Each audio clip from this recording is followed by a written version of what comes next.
Is it water with the sheep in the box? Fuck the Queen. I feel like that's an important sentiment to share at this point in particular because it seems like we're at something of a turning point in royalist discourse and discussion around the continued existence of the royal family in general. And a lot of people, especially Americans, seem to think that our royal family is universally loved, a sentiment I would like to pretty quickly dispute. Indeed, it appears that people who don't have to live in a country that refuses to move beyond the 17th century in many ways are enamoured by the idea of royalty, especially when it comes to the Commonwealth, as I learned to my chagrin whilst watching an episode of MasterChef Australia. Don't judge me, it's better than the British one. And all the contestants started choking on Prince Charles's decrepit cock out of nowhere a few years back, but it's not personal. I want to make that clear. I don't think that the royals are nice or good people. Indeed, it does seem like Charles especially is a bit of a shithead. And of course there's the royal nonce, but probably most famously recently it came out that a number of them were really quite racist, at least when it comes to a non-white person being married into the family. But I personally don't hate them as people, at least as much as any other shitty elderly people. But the institution. Currently in the UK, it seems like there's something of a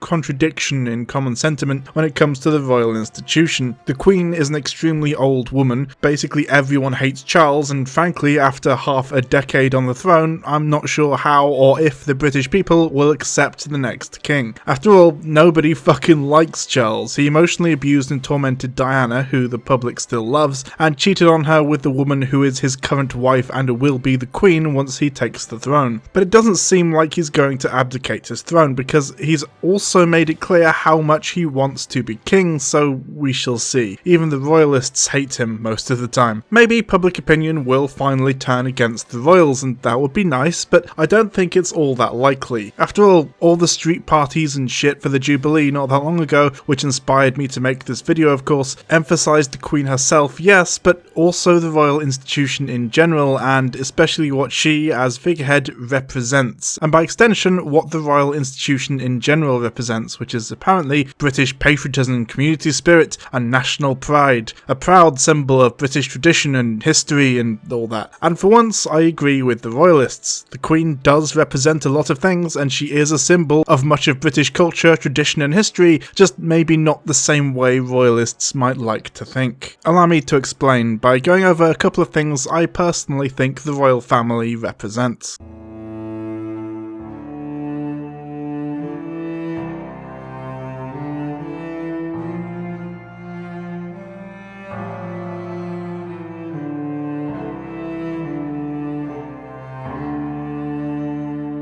Oh my god, there's so much one could bring up when it comes to this aspect, and unsurprisingly, this is probably going to be the longest section by some metric. Before we really get into it though, I just want to make one thing abundantly clear. The following points are not going to be about wealth in general, though as a socialist, I do not believe that our leaders should benefit from capitalism in such a way as to influence their decisions or policies, but about the symbolism and, yes, image of wealth that the royals display. There are a lot of millionaires in Parliament, for example, and that is a problem, but there's a difference between being rich and standing as a symbol of disgusting wealth inequality. After all, as rich as the royal family are, they're nowhere near as rich as someone like Jeff Bezos or Elon Musk, and famously, even J.K. Rowling is richer than the Queen these days. So let's break this down into a few subsections. First, let's talk about housing. Now, as you may be aware, the UK, like much of the world, is currently undergoing something of a housing crisis. Fewer and fewer people, especially younger people, are able to afford to own their own homes. Rent is skyrocketing as tenants have essentially less and less options, and thanks to both this and a deliberate slashing of average wages, funding for homeless services, and basically no affordable homes being built, homelessness is also on the rise. As one report claimed, COVID frontline workers, most of whom either earn close to or slightly over the UK average wage,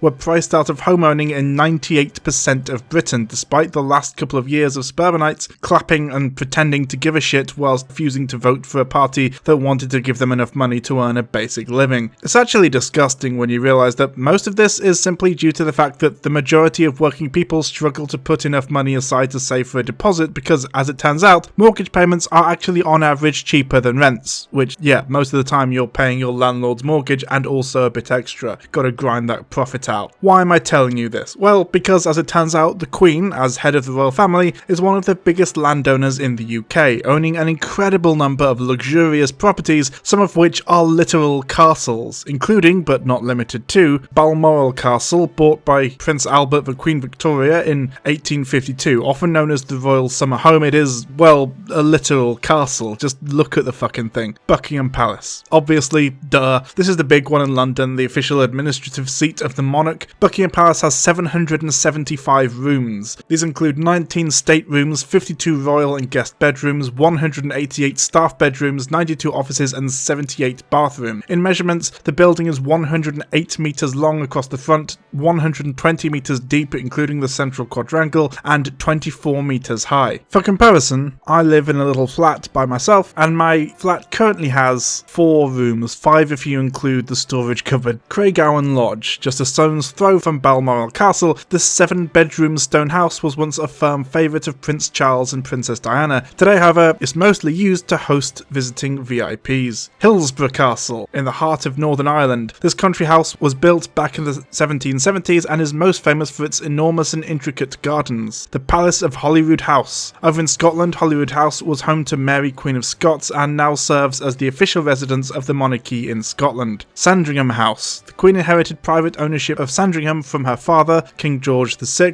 back in 1952. Windsor Castle. Windsor Castle is the largest and longest occupied castle in Europe, which was founded by William the Conqueror in the 11th century. It boasts 1,000 rooms. Birkhall. Home to the Prince of Wales and the Duchess of Cornwall, Birkhall is a private residence in Scotland. Clarence House. Today, Clarence House is the official London residence of Charles and Camilla, who have apartments on the 2nd floor. Highgrove House. Prince Charles first bought Highgrove House in 1980, and it now serves as his family home. The property is also close to the Prince's Duchy home farm. Linnear Wood. This property is Charles and Camilla's Welsh home, which they bought and refurbished in 2007. Previously, the home was owned by relatives of Anne Boleyn, the second wife of Henry VIII. Tamarisk House. This home on the Isles of Scilly also belongs to the Duke and Duchess of Cornwall, where they often visit for a holiday. Recently, they've opened it up for holidaymakers to rent. Kensington Palace. The Duke and Duchess of Cambridge live in this 20-bedroom property with their 3 young children. Back in 1689, King William III and Queen Mary bought the mansion for £20,000 and commissioned Sir Christopher Wren to expand it. Amner Hall. Amner Hall was a wedding gift to William and Kate from the Queen, which now serves as the Cambridges' country home. It's part of the Queen's Sandringham estate and is where the Cambridges spend much of their time together. Frogmore Cottage. A few years back, the Duke and Duchess of Sussex renovated this quaint cottage before officially moving in after the birth of their son Archie. The couple commissioned Soho house designer Vicky Charles to add a 1920s style to the interior. Gatcombe Park. This Grade 2 listed property was purchased by the Queen as a wedding present for Princess Anne in 1976. Anne now lives there with her daughter Zara Tyndall. St James's Palace. This is the official residence of Princess Anne and also contains the London residences of Princess Beatrice of York and Princess Alexandra. The interiors are remarkably striking with a red brick exterior and 4 courtyards. The Royal Lodge. Prince Andrew, the royal nonce, moved into this 30-room property back in 2004 and now avoids the consequences of his crimes there. Bagshot Park. Home to the Earl and Countess of Wessex, this 120-room Tudor mansion was previously used as a hunting lodge. Before they moved in, Queen Victoria arranged the construction of the property for her son, Prince Arthur, Duke of Connaught, in the 1870s. And so on. It's not a short list, and that's being generous and not including stuff like the Crown Estate. But it's not just the fact that they own property in general that's the problem, really. It's also how they are seen as so much more important than those currently struggling without a home. For example, the most recent royal wedding, again a ridiculous idea that was supposed to be okay with so much taxpayer funding going towards these decadent events, involved the police moving on and, according to some reports, actively assaulting and harassing the local homeless population so they wouldn't make the wedding look bad by daring to exist where the royals are going to be soon. And then, of course, there was the infamous time that the victims of the Grenfell Tower disaster were kept homeless and their rehousing was deprioritised for months, but then when the Queen requested £85.9 million for, among other things, refurbishment of Buckingham Palace, oh no, that's fine, totally no big deal, mate. And of course, this is just one example. It also goes for the decadent extravagance of pretty much every royal event and every aspect of of their lives in essence, and almost all of the royals' income, other than that comes from the private property they own, comes from the sovereign grant, which is basically one lump sum given to the Queen each year to support her official duties and maintain the occupied royal palaces. It additionally covers the cost of official events such as garden parties, investitures, and royal travel. The amount the Queen receives in her sovereign grant is 15% of the profit made each year by the Crown Estate, which, fun fact, is an agreement that old Lizzie can thank for not having been beheaded, but in my opinion, that's still too much. Make them earn their own way. In my opinion, in 2020 to 21, the sovereign grant given to the Queen totaled £85.9 million per year. The average British person's income is £24,600 per year. Forbes magazine puts the royals' total net worth at £72.5 billion, that's roughly $88 billion. The average UK worker's net worth is £7,600. And remember, all of this is primarily on taxpayers' money. Sure, the royal estates and tourism, whatever, but quite frankly, I don't really give a fuck about any of that. If disabled people have to be able to prove that they deserve the pittance that counts as government assistance these days, and often get rejected if they have too much in savings, or don't seem disabled enough, then the Queen, the woman who regularly sits upon a literal golden throne, which recently got Prince Charles into a bit of hot water as he decided to sit on it whilst talking about the cost of living crisis in the UK, which, would you believe, was not a good look. My Lords and members of the House of Commons, Her Majesty's government's priority is to grow and strengthen the economy and help ease the cost of living for families. Her Majesty's government will level up opportunity in all parts of the country and support more people into work. Wearing a hat worth $39 million, comprising $100,000 worth of gold and 444 precious and semi-precious stones, including one of the biggest diamonds in the world, and don't worry, we'll come back to that, as well as the Crown Jewels collection, which is worth upwards of $4 billion, and includes a jewelled sword worth $660 million, a 3,000 carat diamond collection, and something called the Sovereign's Orb, a golden ball encrusted with emeralds, rubies, and sapphires, should have to do the same, and frankly, I find her lacking. But alright, let's talk about the Crown Jewel.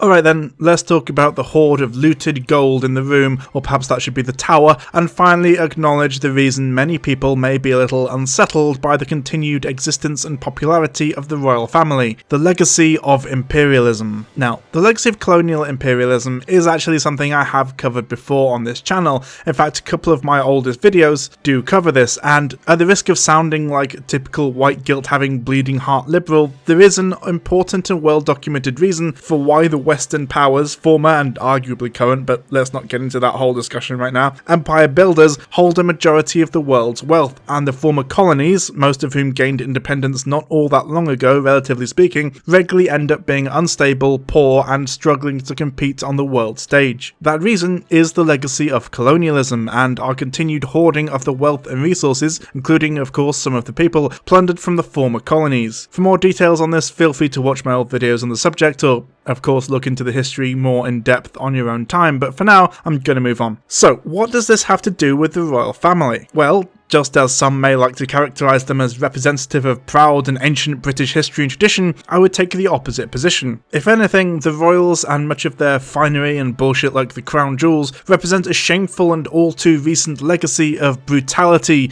cruelty, and a litany of crimes against humanity too horrific and too vast to even begin to summarise. After all those crimes, those horrific, disgusting acts of repression and cruelty, they were carried out in the name of the monarch and on their authority. Cities were named after the monarchs of conquering nations' armies, slaves were taken, traded and brutalized under the authority of monarchs, genocides were carried out in their name, millions of lives were either taken or destroyed by very patriotic people claiming to be doing it in the name of the king or queen. And nothing is more indicative of this than the Crown Jewels, which we just went over in brief, but as a case study, let's use the history of the Koh-i-Noor diamond. The Koh-i-Noor diamond, one of the largest in the world, was procured restored from India and presented to Queen Victoria in 1849, and currently resides in the crown of the Queen Mother, part of the crown jewels, of course. First, some history. Possibly mined in Kollur mine, India, during the period of the Kakatiya dynasty, there is no record of its original weight, but the earliest well-attested weight is 186 old carats, or 191 metric carats, or 38.2 grams. It was later acquired by Delhi Sultan Alauddin Khalji. The diamond was also part of the Mughal Peacock Throne. It changed hands between various factions in South and West Asia until being ceded to Queen Victoria after the British annexation of the Punjab in 1849 during the reign of 11-year-old Emperor Maharaja Duleep Singh, who ruled under the shadow influence of the British ally Gulab Singh I, Maharaja of Jammu and Kashmir, who had previously possessed the stone. Or, to put it more simply, the British forced a small child to hand over not only an entire kingdom, but also one of the world's largest diamonds under threat of death. Fun times! Because its history involves a great deal of fighting between various factions and peoples, usually led by men, the Koh-i-Noor acquired a reputation within the British royal family of bringing bad luck to any man who wears it. Since arriving in the UK, it has only been worn by female members of the family. Very Lord of the Rings in that way, I suppose. Victoria wore the stone in a brooch and a circlet. After she died in 1901, it was set in the crown of Queen Alexandra, wife of Edward VII. It was transferred to the crown of Queen Mary in 1911, and finally to the crown of Queen Elizabeth, later known as the Queen Mother, in 1937 for her coronation as Queen Consort. Today, the diamond is on public display in the Jewel House at the Tower of London. The governments of India, Pakistan, Iran and Afghanistan have all claimed ownership of the Koh-i-Noor and demanded its return ever since India gained independence from the UK in 1947. The British government insists the gem was obtained legally under the terms of the last Treaty of Lahore, which, remember, was the one they had a child sign under extreme duress, and has rejected the claims. And of course, this is merely a symbol of the larger issue. As David Cameron, the Prime Minister who fucked a pig, once said, apparently and ironically, when visiting India, if you say yes to one, you suddenly find the British Museum would be empty. I'm afraid to say it's going to have to stay put. On a subsequent visit in February 2013, he added, they're not having that back. Which, I mean, is pretty on the nose, right? The Queen literally has a hat containing the symbol of historical, religious and cultural significance to the people of a formerly sovereign state, an arguably unique piece of work, a natural wonder, and everyone just kind of goes, nah, sorry mate, that's ours now. That child willingly gave it to us after we threatened to kill him. It is now estimated that during the time India was under British rule, the equivalent of $45 trillion of today's money was stolen, as India went from one of the most prosperous places in the world prior to British arrival to one of the poorest after it. And that's just one colonial story. Remember that the UK once ruled over a third of the world. Trillions upon trillions in today's money stolen from the colonies in Africa, India and elsewhere. The royal institution is complicit in that, continues to benefit from it, and shows no sign of wanting to give any of it up, or in some way make amends. At the very least, give the big diamond back, for fuck's sake.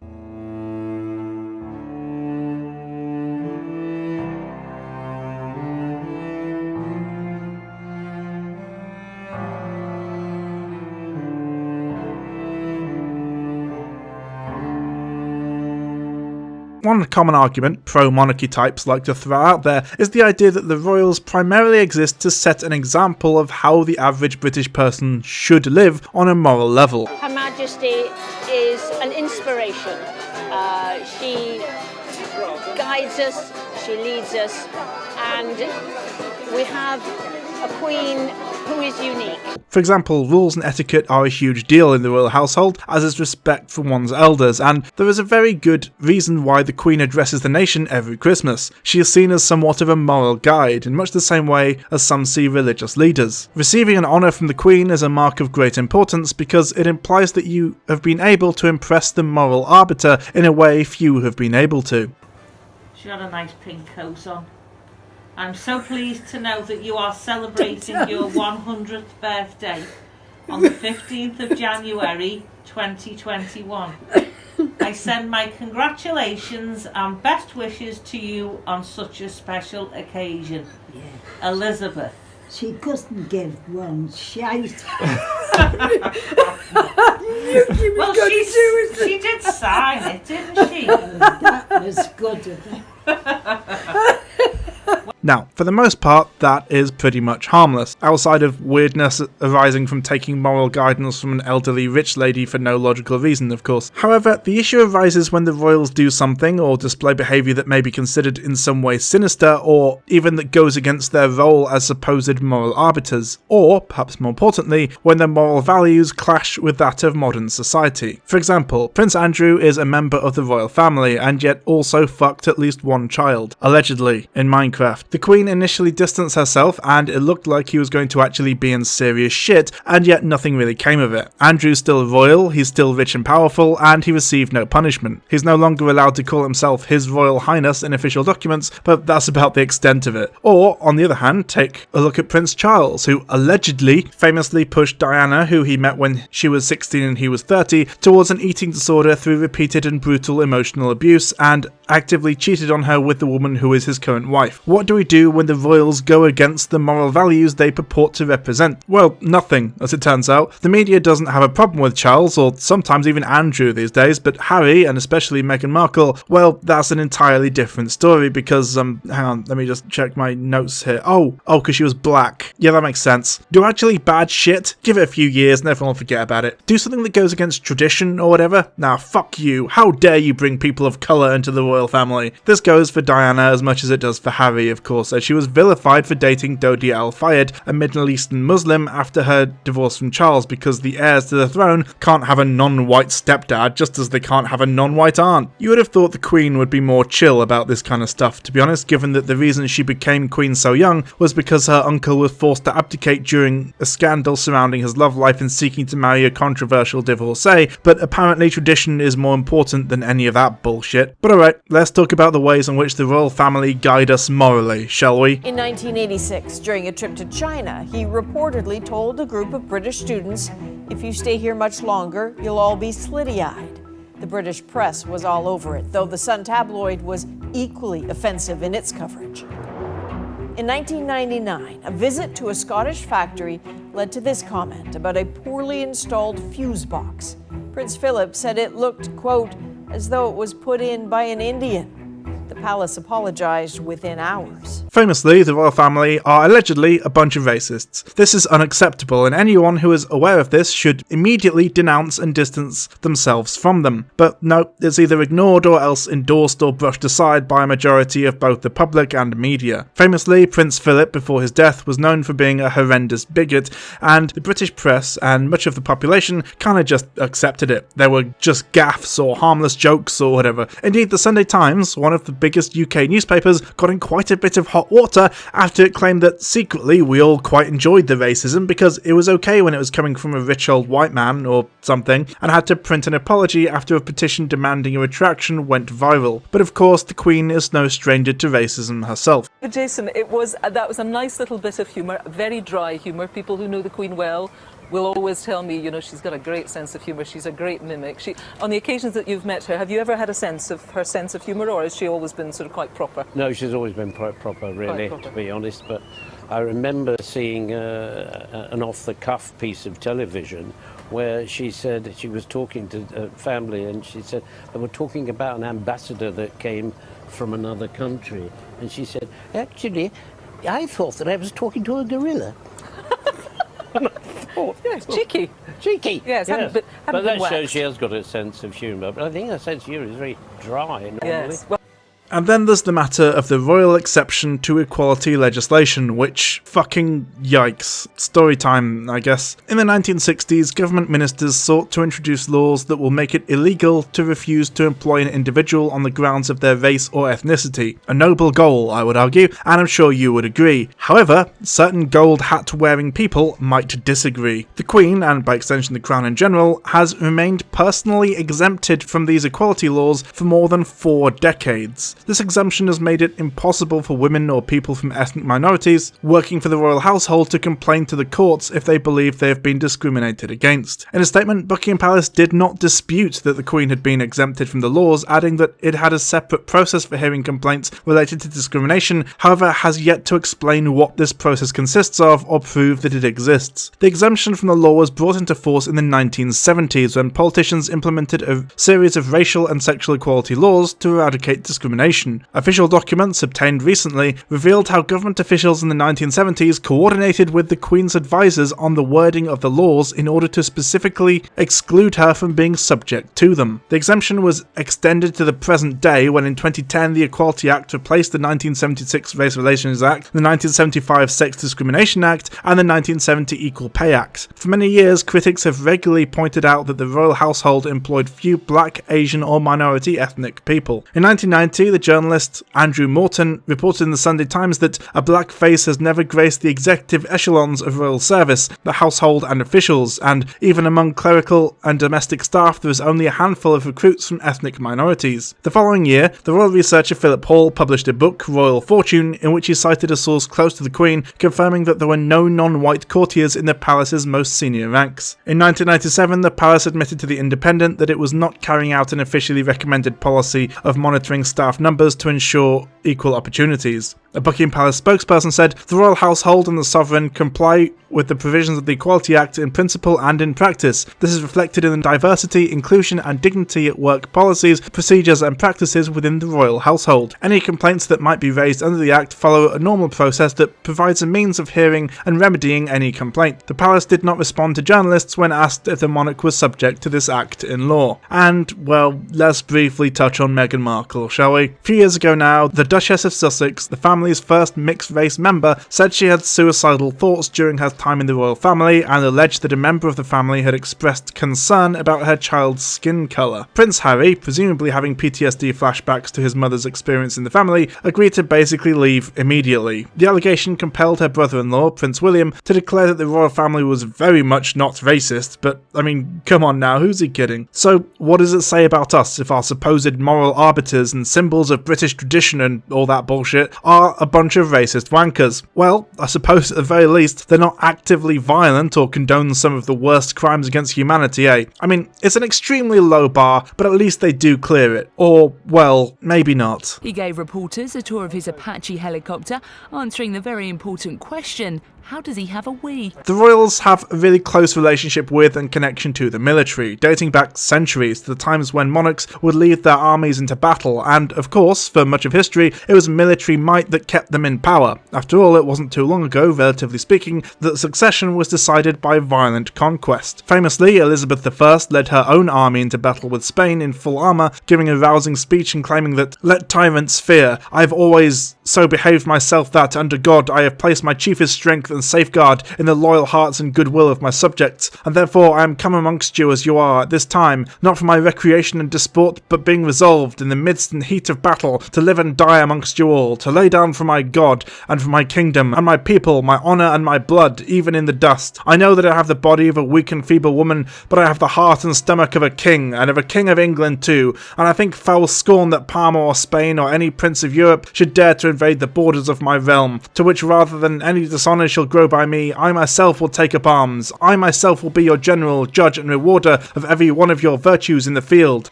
It's important to remember that for most of history, the monarch was determined by how much military strength you could boast. The throne was constantly being fought over and claimed by a number of disparate groups of people, both foreign and domestic, and due to the way the feudal system worked, the monarch would usually be reliant upon the support of the lords and barons of the kingdom to provide soldiers and resources, and of course, those lords were only a couple of disgruntled upsets away from trying to become the king themselves. However, this all changed during the English Civil War, wherein the first English standing army was formed by Oliver Cromwell in 1645. It was disbanded and reformed a few times during the re-establishment of the monarchy after Cromwell's death, until the English Bill of Rights in 1689 gave Parliament the control of the army that it maintains today. The Royal Navy came about at a similar time, though it was instituted by Charles II and is unique among the armed forces for being technically directly under the authority of the monarch as opposed to being under the authority of Parliament. As a result, the royals have a close connection with the military. For a couple of specific examples, the Queen herself began her relationship with the British military when, in 1945, as a young princess, she joined the auxiliary territorial service, making her the first female member of the royal family to join the armed forces as an active member. Famously, the Duke of Edinburgh served in the Royal Navy between 1939 and 1952, during which he was mentioned in dispatches for his actions during the Second World War. He rose to the rank of commander. Prince Charles also served in the Royal Navy, as well as training with the Royal Air Force. He was awarded his RAF wings at Cranwell on 20th of August 1971. Prince William served as a regimental officer in the British Army before undertaking attachments to the Royal Air Force and Royal Navy. This was until September 2008, when it was announced that he would train to become a pilot with search and rescue. Prince Harry had a distinguished military career. He served in the British Army for 10 years, during which time he rose to the rank of captain and saw active service in Afghanistan on 2 separate tours. Prince Andrew trained as a naval officer, receiving his pilot's wings in 1981. The following year, as Royal Navy's sub-lieutenant, he flew helicopter missions in the Falklands Island War, retiring in 2001, having reached the honorary rank of Vice Admiral in 2015. As well as being active members of the military, members of the royal family also hold an impressive collection of honorary, and therefore kind of pointless, titles, including Queen Elizabeth II, Ceremonial Colonel-in-Chief of the Commonwealth Armies and Air Commodore-in-Chief of Commonwealth Air Forces, Prince Philip, Lord High Admiral of the United Kingdom of Field Marshal of the United Kingdom, Australia and New Zealand, Marshal of the Royal Air Force, Marshal of the Royal Australian Air Force, Marshal of the Royal New Zealand Air Force, Captain General Royal Marines, Colonel-in-Chief of the Royal Canadian Regiment, Colonel-in-Chief of the Army Cadet Force. These titles were held before Prince Philip's death and will now be assigned by the Queen. Currently, they are not held by anyone. Prince Charles, Colonel-in-Chief, Commonwealth Armies and Air Commodore-in-Chief of the Commonwealth Air Force, General Admiral of the Fleet, Marshal of the Royal Air Force of the British Armed Forces, Honorary Commodore-in-Chief Aircraft Carriers. Prince William, Commodore-in-Chief of HMNB Clyde, Commodore-in-Chief of the Royal Navy Submarine Service, Commodore-in-Chief of Scotland, Honorary Air Commandant of RAF Coningsby, Colonel of the Irish Guards. Prince Harry, previously held before returning to the Queen upon his abdication, Canadian Ranger, Honorary Air Commandant of RAF Honington, Commodore-in-Chief of Small Ships and Diving. So, what's the point here? Well, like much of the media and political discourse in the UK, and of course like many things, this is dialed up to an absurd degree over in the US. The glorification of the military and the UK's frankly disgusting actions overseas in, for example, the illegal wars in Iraq and Afghanistan is made fairly explicit here. It's seen as a great honour and even as sacred duty to join up and serve your country, and in some contexts that could even be noble. For example, the Queen's own involvement during the Second World War is undeniably a positive thing, but the thing about us British folks is that we tend to forget that we had like 2 major positive military campaigns in our history, maybe 3 if you count defeating Napoleon or some shit, and because they were relatively recent, we tend to kind of assume that that's mostly what they all are. But let's be clear here, there is a distinct moral difference between defeating the Nazis in World War II, which, whilst it was a great victory for the Allies, let's not forget, was mostly decided by the Soviet Union being the heaviest hitters, and pretty much all other military conflicts engaged in over the past 300 years by the British Armed Forces. Prior to the World Wars, you had the centuries of brutal imperialist aggression and exploitation engaged in by the militaries of the British Empire, which we touched on earlier in this video, and after that, well, it's mostly just been much of the same but with a nicer hat on. Like, for example, what is now referred to as the Troubles in Ireland, as well as stuff like the Falklands War, and of course the Forever War currently raging in the Middle East, that was initially started by the British and Americans, has so far been an utter failure, and has at least partially resulted in a quite significant amount of brutality and horrific war crimes, not to mention the stuff that is legal but shouldn't be, like enhanced interrogation and, well, war. By blindly contributing to and continuing to glorify not only the military but also the apparent nobility of military life, though it must be said not many of them actually get anywhere near any actual danger, with the possible exception of Prince Harry, who, as mentioned, did 2 tours in Afghanistan, the royal family implicitly condone military aggression and imperialist conflict. If the royal family are any kind of moral guides, then I guess they're explicitly telling us that not only is an illegal invasion of a sovereign country acceptable, but also presumably so is the brutality that comes along with it. We're losing all our national heritage, aren't we? Like what? Well, like, you know, the money's all changed, the decimalisation, all the weights being changed, measurements and everything. And I think, you know, we're an island on our own, you know, and let's face it, we once ruled the world, didn't we? You know? And now we're just being part of a community. I don't agree with it at all. And that, friends, is what the royal family represents. Next time someone asks you why you don't support the royal family, you now have what is, in my opinion, a few decent responses to fire back with. To summarise, the royal family represent obscene displays of ostentatious wealth and privilege at a time when ordinary people are struggling to pay their fucking electricity bills, the cost of living is skyrocketing and hundreds of thousands are homeless. They sit on priceless land and property rather than allowing those in need to use it, directly spitting in the faces of the entire generations of people who will likely never be able to afford a home. They sit on a golden throne, a literal golden throne, wreathed in finery and wealth in power and in excess, and have the audacity to try to give us advice on how to live our lives within our means. They drape themselves in the stolen riches of not only the working British people, but significantly more so the riches that rightfully belong to the people of the brutally looted former colonies and dare to claim legitimacy. They glorify military conflict and violence, and above all, they encourage British supremacy. Fuck the royal family. This is their legacy. This is what they represent. The press and the nationalists might like to pretend that they stand for something else, but they just don't. Sorry. If these are the people we're supposed to look up to and emulate, we are fucked. As George Bernard Shaw once put it, the more I see of the moneyed classes, the more I understand the guillotine. Maybe the French were onto something, eh? She couldn't give one shite. Hello everyone, sorry about that. I got a bit angry during this video, didn't I? I haven't done that in a very long time, but there's just something about the ostentatious wealth of the royal family that just really gets to me, especially following the Jubilee when everyone was just falling over themselves to fucking suck the dick of every royal family themed thing. I don't know, it just really annoyed me. Like, I had a thing at work, for example, where it was like a royal family Jubilee themed like fun event thing, and I was told to shut the fuck up basically for making it political when I brought a couple of these things up at work. I don't know. This video is probably going to be a good accompaniment to that Sean video, which was a response to CGP Grey, and I guess I just made it because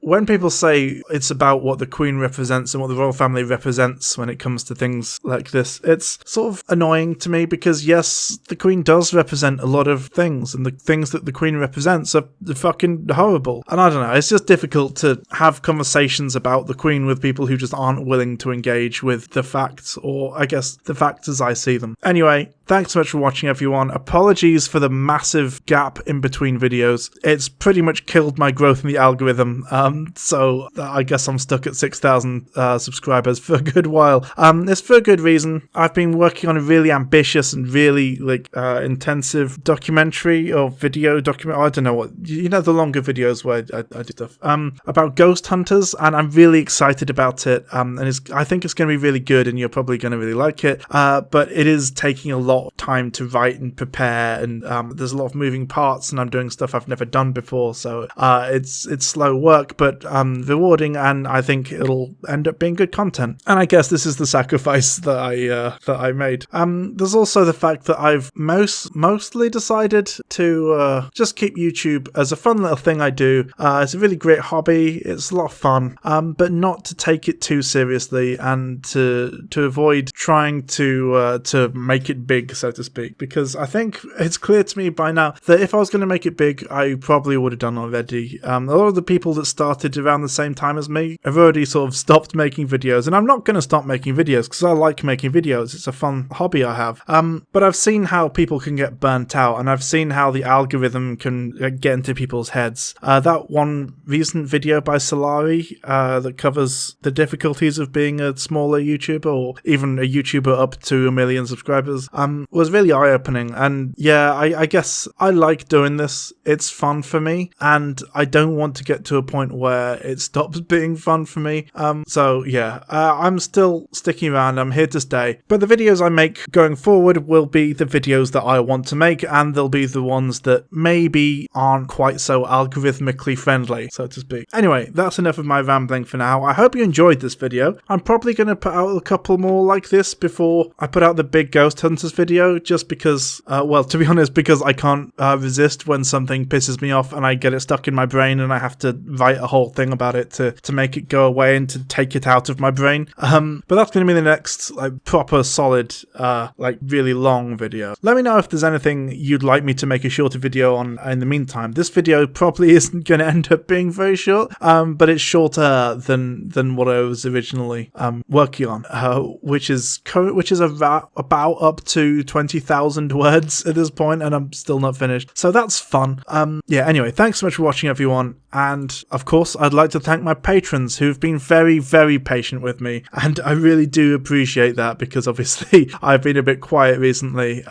If you want to join them, you can give me more than $1. Your name will appear on screen like this. If you want to get early video scripts, early videos, things like that, you can give me $5. Or if you want to just stick in the middle and you'd like me to read out your name, even if you have a very silly username, feel free to donate $2 or more to me and I'll read out your name. So today I would especially like to thank Elise the Mighty She-Beast, Aride, Deckard. Next we have Brian, The Bulk, Tom Newport, Blues, Caleb Shipley, Felix Sanguis, Klaus Strupp, Nanza Kambe, Shield Thaden, and Susie M. Thanks so much for watching, everyone, and I hope you have a good one. I'll see you soon, hopefully. Bye!